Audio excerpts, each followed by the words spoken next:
avez un rôle à jouer pour aider à corriger les excès du passé. Vous les collègues du grand qui quittez les groupes armés, je vais le dire.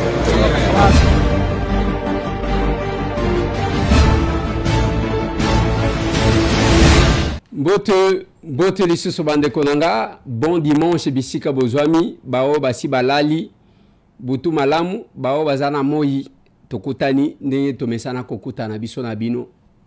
3 questions seulement dans ce numéro. Sama Lukonde alobi ane oyo kosilate tokozala na ba carte d'identité nationale. O tozwate depuis 1990. Masolo.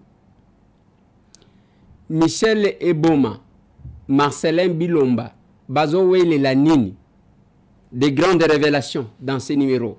Masolo na dopité. Matadi. Merci beaucoup. Nakoyamba boyamba kibiso. Kuna na Matadi. Merci na batu tout. Oyo ba contribuer ki keto kitana Matadi. Ba oyo bayambaki biso, ba oyo ba loger biso, ba oyo ba préparaki notre descente d'une manière ou d'une autre. Je dois vous dire sincèrement merci.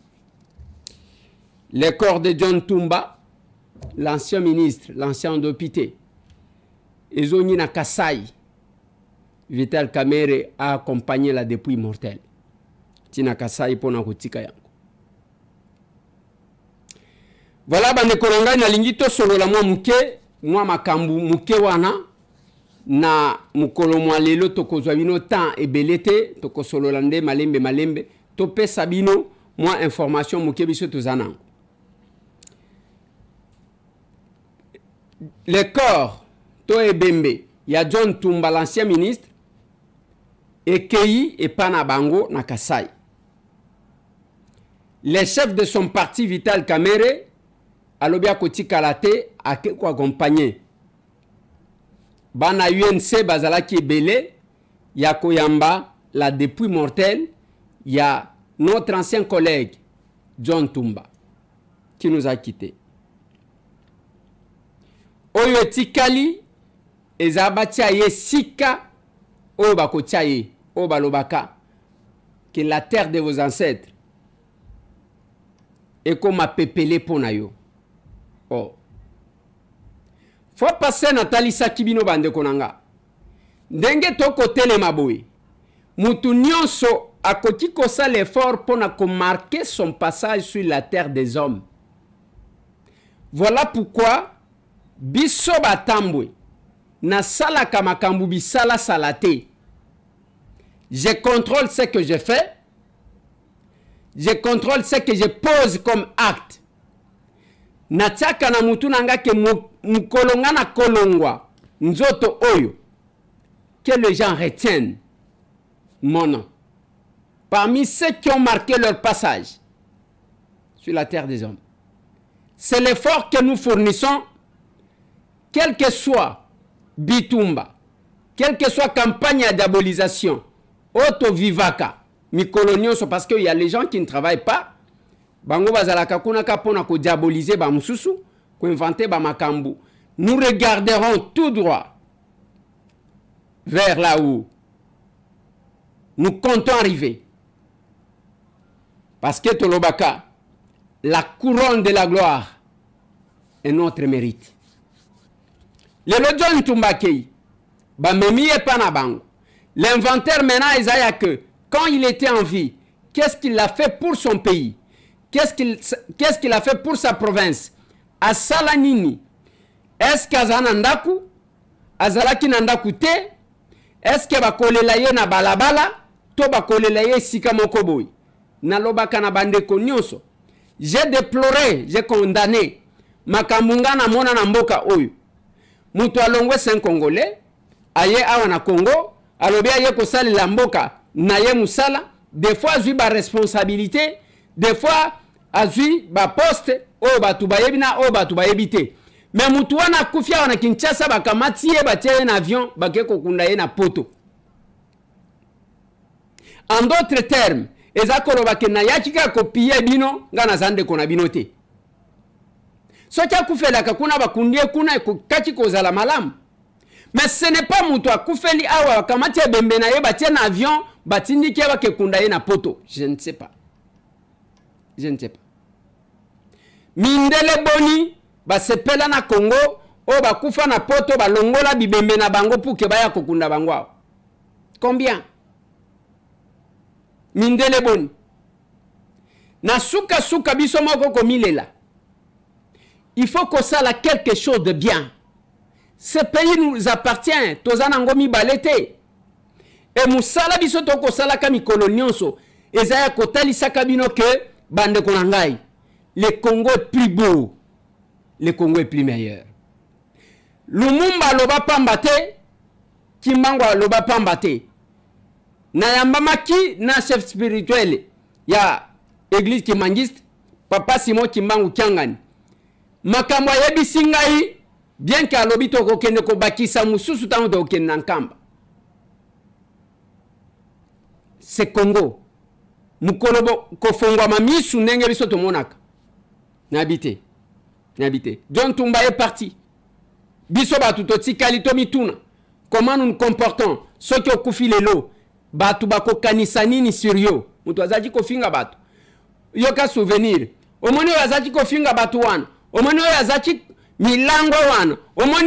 c'est ça la référence, alors que nous avons tout intérêt de poser des actes. J'aime la religion islamique par moment.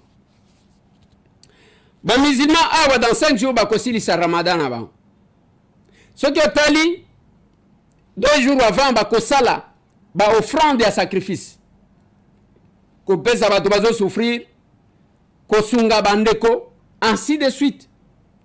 Et Touti kolekisa biso fête ya Pâques. Combien de chrétiens qui ont partagé avec qui? Banani va partager na bato passe. To sali ba veiller za malam. Mais ceux qui ont taliba musulmans boko ki ko attaquer bango boko ki ko loba bien sûr. Vous êtes libre de mettre votre point de vue. Mais ko sambela ya malamu ba mona kango na ezaleli. Ya mutu. 2 jours avant fin ya Ramadan, je crois Ramadan est aussi le 21. Au comment on a les 19, batu bakosala, ba offrande ya sacrifice. Mukolo ya Ramadan, biloko bakoboma bakolia na batu. Yangonga na lobaka na bino eloko moko. Tous ceux qui vont à l'église, toutes ces églises, bateya kakosala bolamu. Ndele otomona kate yangote. Les gens vont à l'église, mais en réalité, ils n'ont pas cru. Ils n'ont pas cru. Ils n'ont pas cru. Oui. Bisoto sala pesa moninga sourire. Nous prenons le pouvoir de l'amour. Oto uti kote ya na matari. Le pouvoir de l'amour. Tozo expliquer ba signe. Ba lettre, ba couleur, oto zakanango. Aser chaud. Aser liba. Tangu tozali ko expliquer, nyonso tu wana, batu bazomona makambu oyo bayokate. Lelo toza ko geraka ba makambu. N'annonce bino que entre l'ancien conseiller principal et le chef de l'État, na énergie, na mine, Michel Eboma, na Marcelin Bilomba, ancien conseiller principal du chef de l'État, na makambu ya économie, batindi bango na société moko pesi mwambo aboyi. Na lobaki angwao. Le PCA Michel Eboma a komeli Marcelin Bilomba une lettre presque à suspension. Alors bien terim na ye Madame Bahati nde mutu akosala yango. Ya kosala loko moko te a répondre à batu mabe, azo répondre ministre ya portefeuille mabe, batu nyonso bako convoquer ya koyate, ya zale tout puissant. J'ai donné cette information. Mais na suka nango babengi nga balobi te ndeko Eliezer. Likambu Michel Eboma bako wele na Marcelin Bilomba, eza makambu ya mbongo. Est-ce que za ya solo, est-ce que za ya lokuta, nga na ebite. Nazo pesa information selon Oba Pesinga. Maître Michel Eboma PCA. Place Azalia Kolanda. DG, il y a Sona Hydroc, Marcelin Bilomba, à Kolanda. balobite Marcelin Bilomba komela IGF mukanda pona makambo mibali ya liboso il faut pas matisela bango mbongo bango na ba administrateur PCA azaka kofutama mbongo 5400 000 $. Qu'est-ce que j'ai dit? 5400 $. Alongwana 5400 $. Babanda kofuta ye 16 900 $. Administrateur azaki ko touché 3512,40 $. Alongwana montant wana abanda ko touché 10 400 $. Jeton de présence. Ce qui va salir réunion, il faut PCA à 16 600 $. L'administrateur a 5 200 $ par réunion au bazui, babengi jeton de présence. Wana ba information à prendre avec pincette parce que ba pesingay ba kolo makambu moko bakoya ko éclairer. Tangu Marcelin Bilomba moni wana lobité oyo kosimi sanga touche a komeli IGF tala makambu bazolo banangai. En date du 11 avril de cette année, IGF a répondre à l'obité. Pona mbongo ya kofuta batu, bokoti kofuta batu mbongo. Mais ba jeton de présence selon OADA, makambo ya jeton de présence wana ezate. Yango mutu sali que eza la comité de conseil d'administration o eza na batu ebele bango nyonso babalukeli Marcelin balobi yo olingi toli atendenge nini. Il fallait qu'il y ait 3 000 à 10 400. Oyo a 5 200 à 16 900. Jeton de présence 5 200 na mutumoko. Et pour l'administrateur PCA 16 900. J'ai dit 16 600. J'ai dit encore que ce sont les informations à prendre avec pincette. Bangomoko bako pesa. Mais ce qui est à solo yangoan. Bande konangai. Bozoyo qui sa chef de l'État Sony. Ko soit na bino ezoyo qui sa république Sony. Ezoyo qui sa ba combattant Sony. Bino bana yide pese bino mibale. Chef de l'État ko kaki pe kotinda bino na ndaku ndenga tinda ki bande komisio ba ke ko pema. Même ba oba utaka na gouvernement ba kinda ba pemi. Mais bino bozwi chance ba nommer bino. Lelo lié à kosale la mboka bobandi ko so na bamona kanenge nini bozo wele la mbongo, c'est grave. C'est grave. Yangonga na lobaka na batu ezana kobunda na kobunda. Ce qui bomoni lelo assez réseau pesa batu qui pelekes parce que les gens ne comprennent pas. Un parti sans mandataire, un parti sans ministre, mais batu bazo mais la paiement. Papa tchelanga na mzee Ombawa.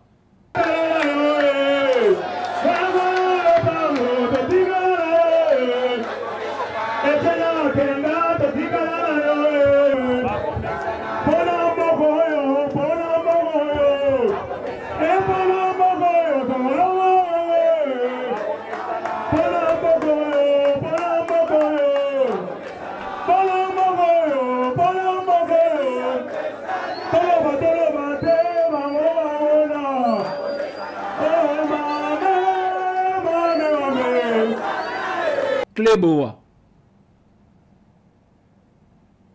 Paiement. Babeti calcul, bazo comprendre te. Balobi bazo financer bango. Ba Rwanda bazo pesa bango mongo. Bino, nanu bokondi te bokonda. Nous disons ce que nous faisons. Nous faisons ce que nous disons. Voilà pourquoi même l'Assemblée nationale, nous sommes libres. Yakoloba. Pendant que tout le monde s'était. Pendant que tout le monde s'était, Bissot aux libre. La question du DG Yasnel. Question à DG Yasnel. Assemblée nationale, le côté calme. Opposition, ils ont défendre ordonnance et chef de l'État qu'on les majorité.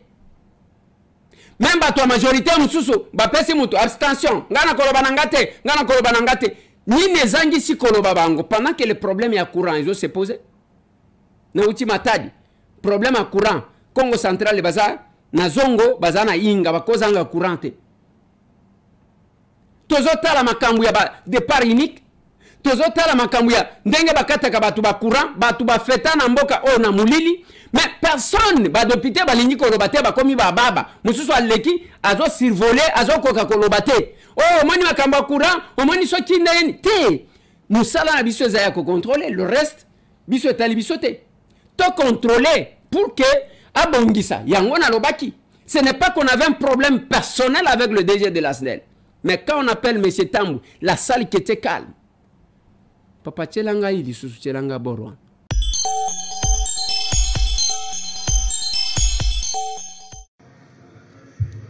Merci, honorable président, honorable membres du bureau, estimés collègues. Je demande encore une fois de plus, honorable président, de m'exprimer en lingala, si vous le permettez. Ok, autorisé. Merci, honorable président. Ce qui n'a eu parole awa, c'est parce que n'a estimé qu'il y a des choses qu'il fallait quand même fixer. Il y a Liboso.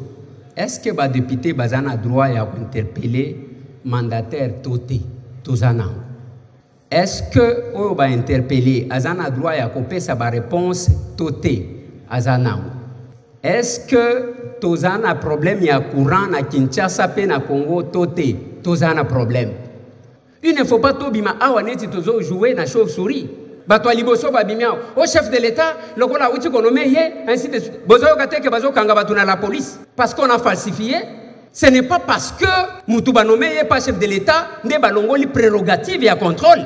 Toi, il y a interpellation. Toi, il y a un problème, il y a insécurité. Makasi wana Kinshasa. Nazo tuna honorable président, otune langa, monsieur le DG. Na Kinshasa, combien il y a un départ unique to zalaka nango? Et puis, ba bénéficiaire, il y a un départ unique wana, eza banani. Kobanda bachachi ye wana tilelo. Akoti ko yebi sabiso combien de compteurs à placer? Nini esalaka na Kinshasa que ceux qui match ezali bakokata courant na population nyonso batikeli batu moko boyi nini esalaka yango. Honorable député et chers collègues, na lingina tuna lisusu na monsieur le DG de la SNEL nini esalaka ke ceux qui bakati courant de l'estage ezali bazuma mbongo muke bapesi muto a SNEL courant ezonyi nini esalaka yango. Honorable député et chers collègues, na lingina tuna encore na DG Bajan Yasnel basala kamusala nini parce que la plupart des quartiers tozakana ba petit moko boye baya ko dépanner azobenda vie opesi to kobede la yo ligne boye e uti boye ye boye Bajan Yasnel ezalaka basala kamusala nini na ba partenaire Yasnel ba congolais depuis que ye azawana acha futi ba tu boni tantôt ototika ye alikamunini atokoboma mutute tokolongola pe mutute. La conclusion viendra de notre collègue Boukas. Je vais vous démontrer quelques éléments. Ces documents, 60%, soit 26 millions, seront payés directement au compte recette SNEL. Toye Awa, les 26 millions payés, qu'on a confirmé, il y a Liboso Alobi seront payés Bakofuta. Nasewana a confirmé que Basi Bapesa Kibango. Si vous avez Bakofuta, to Basi Bafuta. Il a fallu. Voilà, c'est au nom de cette liberté-là. Nakata liberté wana yango tozo talisaka batu, ce que nous sommes capables de faire. Parce que bakanganga singate, je ne suis pas un député des antichambres et ministre. Te, ce qui au moninga je suis allé poser un problème. Ndenge na kendaka na bango pa Alexis Gisaro. Makambu ya d'érosion nazo mema bango. Tozaba député ya antichambre te oke wana kokusala courbette. Yoka kokufela ka babokilo, yoka kokufela ka baboti, yoka kokufela ba cousin. Pas si na union so même la ka ba ministre na ba mandataire bisote ngaité monsieur Tambou. Même tango zo mona batu. Eh ba Rwandais, ceux qui ndenge nini. Monsieur Tambou a lancé la dérwandarisation et à l'Assemblée nationale, monsieur Tambou s'est exprimé. Ça c'est mon intervention. Yo paye ko lo bate. Na ba parrain bozala kazala kana bango kuna. Et ça compliqué. Et ça compliqué. Et ça ça la biso passe. Même awa toyaki wana ba koloba na conseil des ministres na 94e réunion à conseil des ministres. Sama Lukonde a annoncé que avant fin il y a 2023 Congolais n'y soit cause carte d'identité nationale. Alors bien wana que ba structure n'y soit bazali ko intervenir. Seni après ça biso ba donner. ONIP ndem to ko pesa biso ba carte. Institut national ya statistique bazala wana, bureau central ya recensement bazala wana. Eza malam toza carte d'identité. Alors bi ba congolais nyonso ezala bao bazali awa, ezala bao bazali banda ba kozwa carte d'identité. Eza bien.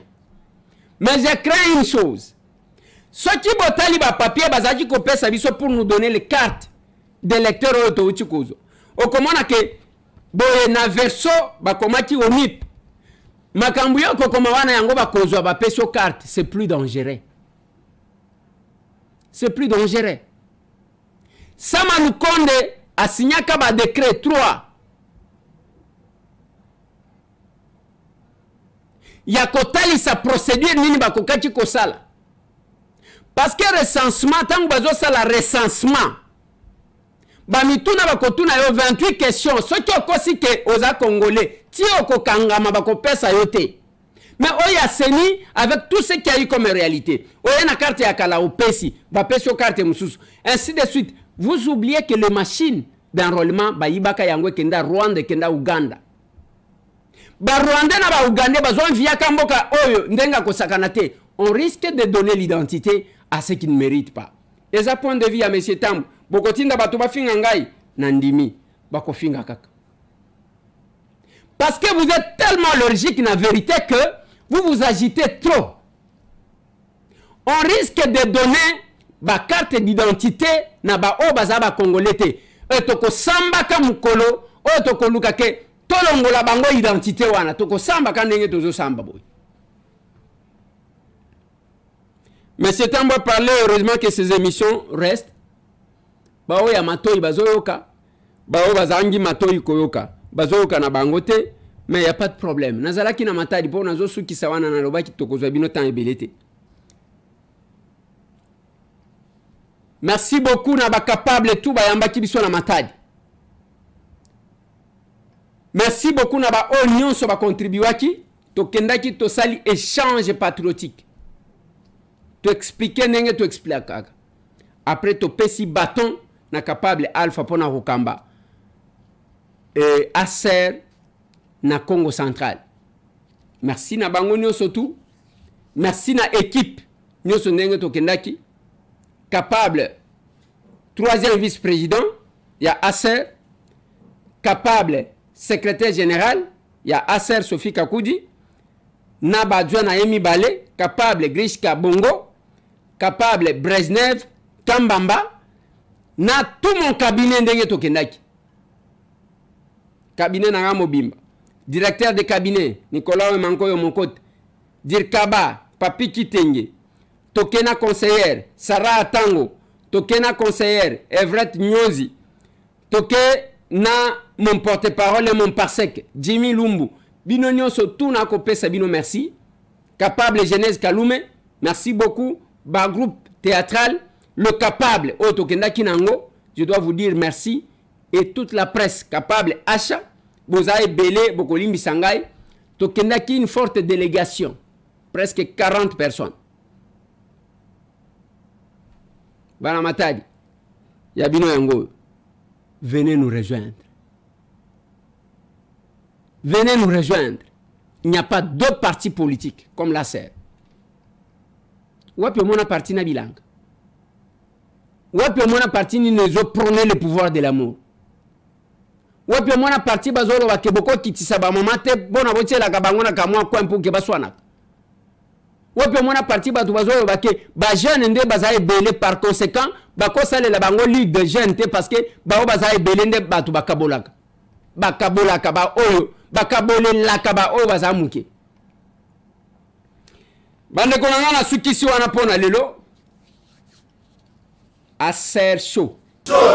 Boti kala branché bande konangai. Encore bonne chance et plein succès na ba tous les musulmans dans 5 jours seulement. Allez finir le Ramadan. Ba o bazwa ki bangagement pona mbongo ya kopesa ya ko soutenir ba capable na biso pona caution. Ya ba $1000. Oh, nous sommes engagement, nous attendons. Ceux qui n'ont pas engagement, nous avons besoin de l'assistance. Il y a besoin de Sengaka. Allez, tout le monde.